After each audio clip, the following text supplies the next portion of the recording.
Bon, le temps passe, on va gentiment s'acheminer vers la fin de ce débat avec une dernière question pour 2 minutes, pareil, qui est, voilà, on est dans 5 ans, vous avez terminé votre premier ou deuxième mandat, vous allez certainement, si vous avez bien travaillé, mais enchaîner sur un deuxième ou troisième mandat.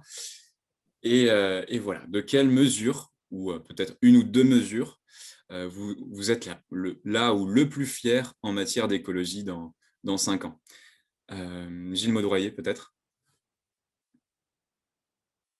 Oui, je crois que, la mesure dont nous serons, les plus fiers, ce sera, d'avoir, réellement atteint, le zéro artificialisation net, des sols. C'est vraiment pour nous, ce qui est, central, dans ce qu'on doit faire, aujourd'hui, en Île-de-France, parce qu'on ne peut pas, remplir tous les autres, objectifs si on ne fait pas celui-ci. On ne peut pas, remplir les objectifs de réduction de temps de transport.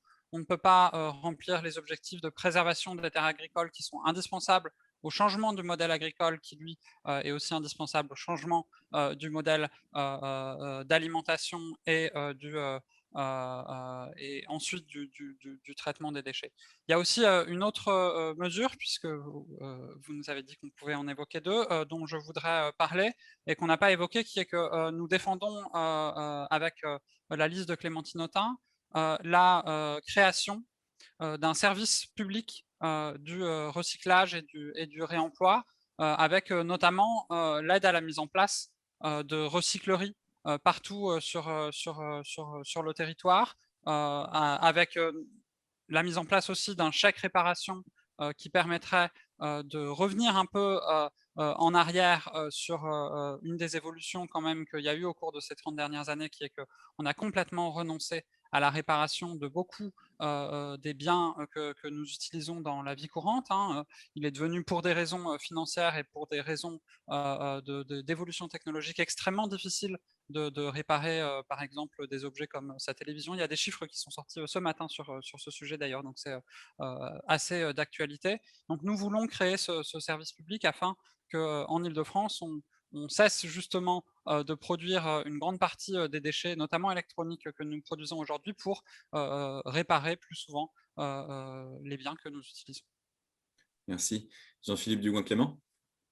Oui, alors une mesure ou deux, c'est extrêmement dur. On pourrait parler d'hydrogène vert, de la biodiversité, de la lutte contre la pollution de l'air, des 100% d'établissements scolaires ou crèches avec des systèmes de dépollution d'air ou des primes pour les véhicules non polluants qu'on souhaite mettre en place.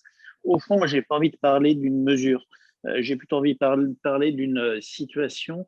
Moi, je rêve d'une région où j'ai cru entendre tout à l'heure, il n'y ait plus de candidats dans 6 ans qui se posent la question de savoir s'il y a une pertinence ou pas à faire des enfants.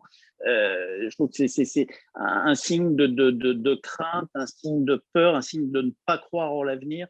Moi, je rêve d'une région où on ait réussi à réconcilier croissance et environnement. Je rêve d'une région où on puisse avoir des franciliens et particulièrement des jeunes qui croient en l'avenir, qui d'une certaine manière, soit convaincus, soit persuadés que nous sommes une région dynamique et une région exemplaire d'un point de vue environnemental, que nous sommes une région où la question de la soutenabilité, de la durabilité, de la possibilité de vivre, de croître, d'avoir une famille, de faire vivre une famille existe. Bref, une région qui offre un avenir.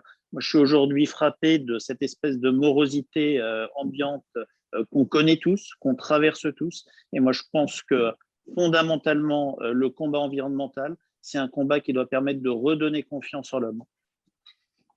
Merci beaucoup. Juliette Esparglière.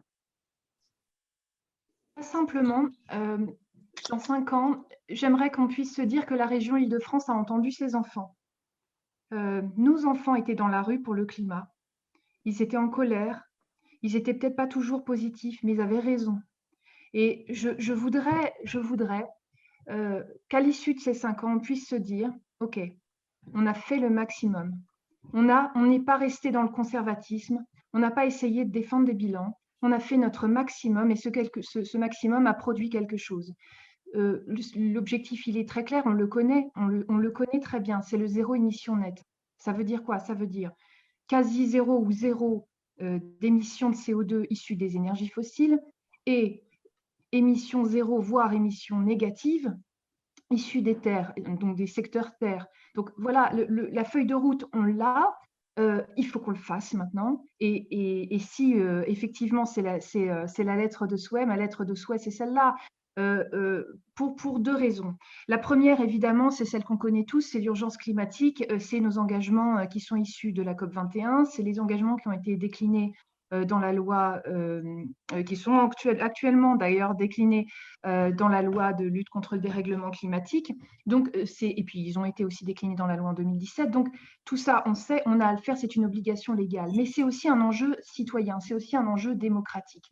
On ne peut pas, je crois, continuer à incarner des politiques qui font du business as usual, qui font les choses comme d'habitude et qui ne tiennent pas compte des revendications qui sont les générations futures, qui exerceront des métiers qui ne sont pas les nôtres, qu'on ne connaît pas encore et qui vont se ramasser nos bilans. Donc voilà, dans 5 ans, ce qui me rendrait vraiment fière, c'est qu'on les ait entendus. Merci beaucoup. Audrey Pulvar? Si j'étais présidente de région, de quelle mesure je serais la plus fière dans 5 ans, ce serait encore une fois d'avoir instauré la gratuité des transports, qui, comme vous pouvez le constater, est une mesure extrêmement transversale. C'est bien pour ça que je la porte et que je la défends. Et puis, il y a une deuxième mesure, si vous permettez, dont je serais particulièrement fière, parce qu'elle est tout à fait, elle est articulée avec celle de la gratuité des transports et tout à fait complémentaire. C'est la mise en place d'une assemblée citoyenne du long terme. Voilà, certains et certaines d'entre vous ici ont connu ce combat mené par la Fondation Hulot et par des gens comme Dominique Bourg ou Marianne Cohandet à la Fondation Hulot ou Florent Gagneur. J'ai eu l'honneur pendant 1 an et demi de porter ce combat avec eux. L'Assemblée citoyenne du long terme, telle que nous l'imaginions, a notamment servi de canevas pour l'établissement de la Convention citoyenne du climat, dont j'aimerais pouvoir un jour être en mesure de reprendre l'ensemble des recommandations tellement je les trouve ambitieuses et transformatrices. Et cette Assemblée citoyenne du long terme que nous voulons créer au niveau régional, elle sera composée d'une centaine de 100 à 150 citoyens et citoyennes tirés au sort d'Île-de-France, avec un comité des garants, avec un comité scientifique.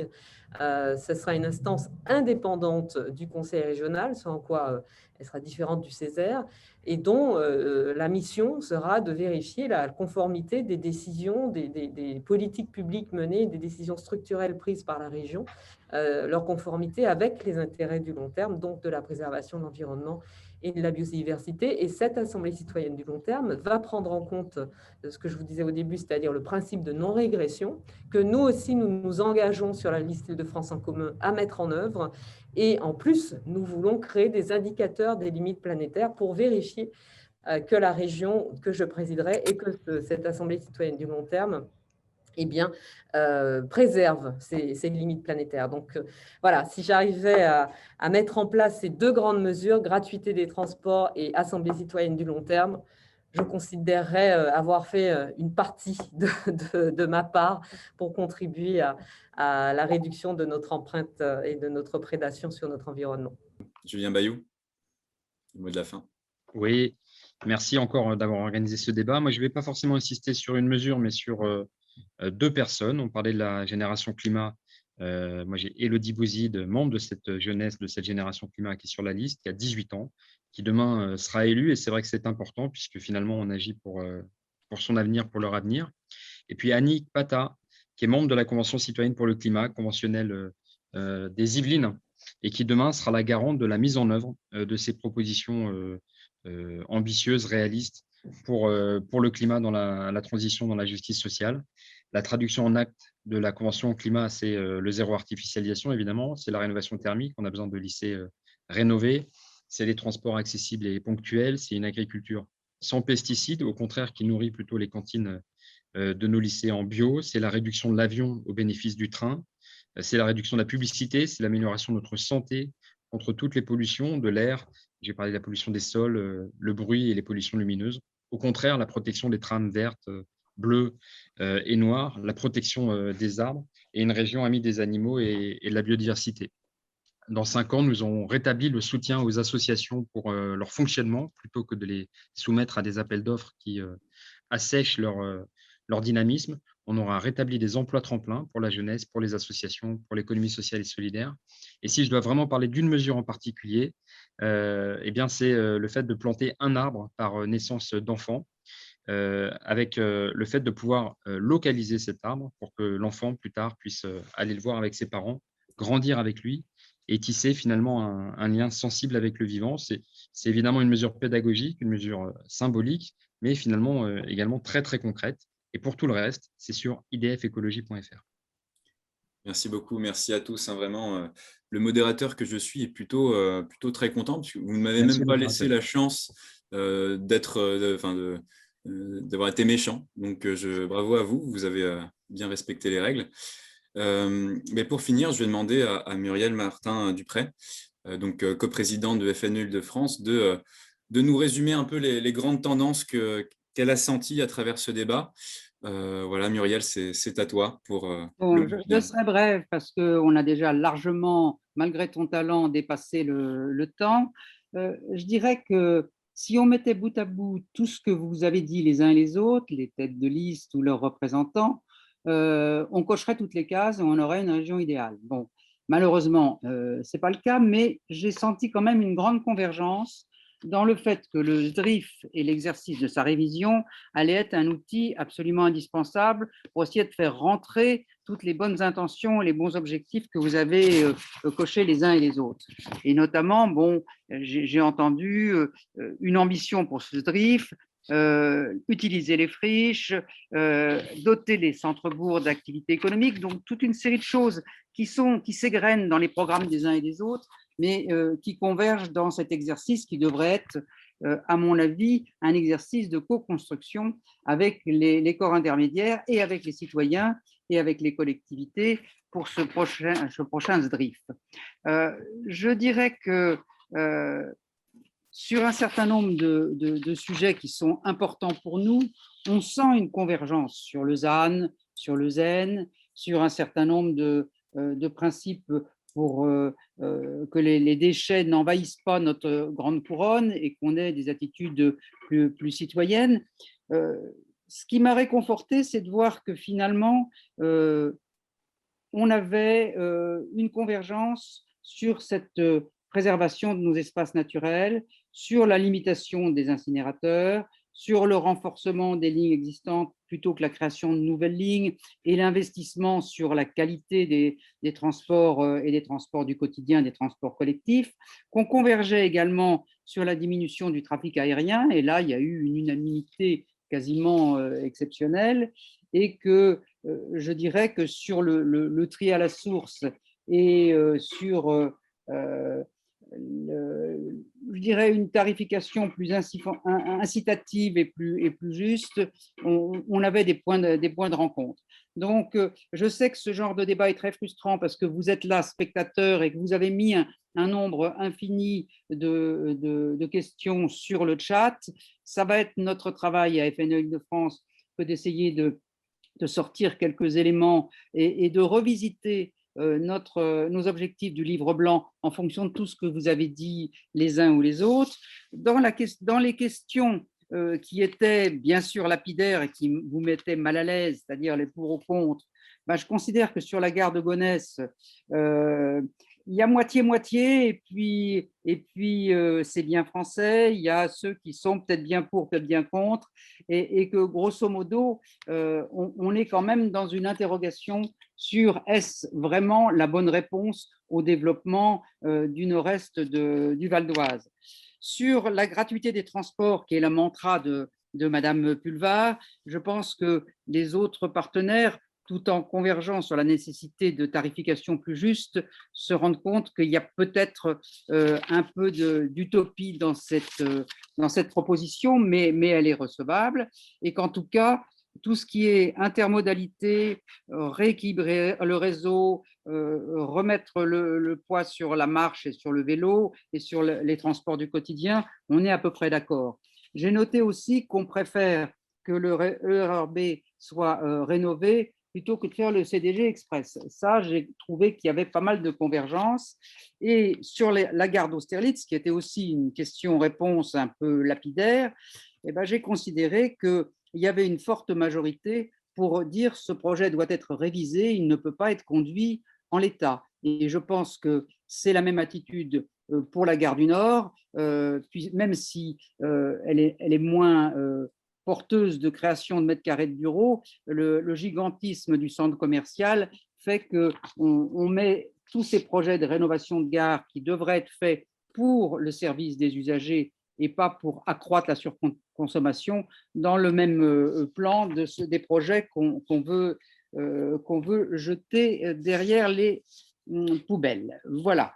Et je ne serai pas plus longue parce que j'ai considéré qu'il y avait aussi une grande convergence sur le plafonnement du trafic aérien, et vous savez comment on appuie le collectif, l'ex-collectif contre le T4, et je pense que à la fois sur les aspects couvre-feu et plafonnement du trafic, il y a une grande convergence, de la même manière que sur la Bassée, c'est plus une convergence, c'est une unanimité.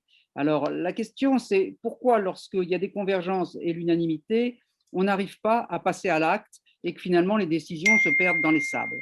Et donc, voilà, sur les autres sujets énergétiques ou déchets, j'ai senti aussi une grande convergence pour la suppression des passoires thermiques, pour le soutien aux énergies renouvelables et pour le développement des filières de compost, de compostage de proximité et la structuration d'une vraie filière. Donc, je dirais, dans vos mots de la fin, j'ai trouvé que ce qui m'a le plus touché, c'était la confiance dans la jeunesse. Et moi, je pense que vous avez eu raison de mettre le point là-dessus. On sort d'une crise épouvantable, elle n'est peut-être pas finie, et c'est eux qui seront les acteurs de demain, et c'est pour eux qu'il faut qu'on se batte tous les jours pour faire rentrer les questions d'environnement dans les décisions publiques. Et je rejoins l'introduction de mon coprésident. Nous, à FNE Île-de-France et toutes nos fédérations départementales, nous sommes volontaires pour co-construire avec les partenaires institutionnels ces politiques pour que demain, tous, nous, les vieux ou les moins vieux, et surtout demain les jeunes, on soit dans un monde meilleur, plus proche du vivant. Merci à tous. Merci. Et merci à Pierre d'avoir animé tout cela et à nos intervenants d'avoir été super concrets et super directs. Voilà, bonne soirée à vous.